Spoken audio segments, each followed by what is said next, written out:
A black hotel maid once answered a phone call in Dutch in front of a millionaire, and that single act altered her destiny. Zoe Johnson was cleaning the opulent marble floors of the Grand Plaza Hotel when her phone rang.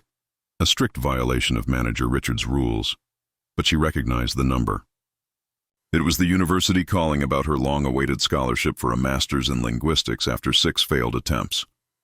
Hiding behind a marble column, she quietly answered in Dutch, unaware that the hotel's billionaire owner, Richard Coleman, was watching her in surprise.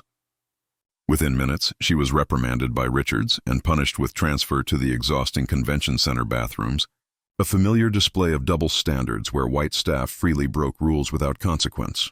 That night, Zoe wept beside her framed degree and certificates, wondering if her education would ever matter. But the next morning, everything shifted. Summoned by HR to the top floor, she expected termination. Instead, Coleman himself requested to see her. He had heard her speaking Dutch and, curious, reviewed her file. A Georgetown graduate fluent in 6 languages, working unnoticed as a cleaner for 6 years. Realizing the injustice, Coleman offered her a temporary post as International Relations Coordinator for an upcoming conference, with a $5,000 weekly salary. When Zoe arrived in her new role, the same manager who punished her was speechless. During the conference, Zoe discovered that the official Mandarin translations were flawed, risking major diplomatic errors.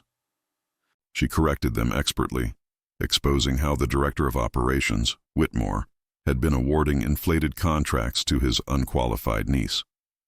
As she fluently mediated between Dutch and Chinese executives, her knowledge saved the hotel from disaster and drew the attention of international guests who recognized her academic work.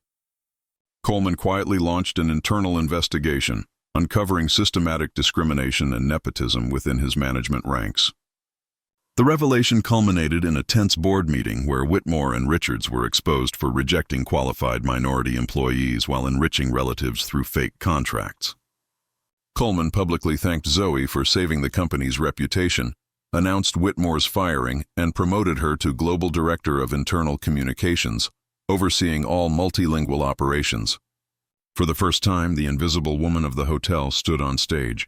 Applauded by both executives and cleaning staff, many moved to tears. But Zoe's rise was not just personal vindication, it sparked institutional change. Months later, as Vice President of Diversity and International Relations, she launched the Invisible Talents Program, identifying over 100 employees with hidden expertise in languages, finance, and technology who had been confined to low-level positions, most of them from minority backgrounds. The initiative cut outsourcing costs, raised client satisfaction, and transformed company culture nationwide. Richards now managed laundry in a small hotel. Whitmore's career had collapsed. His niece was forced to repay her fraudulent earnings and retrain properly.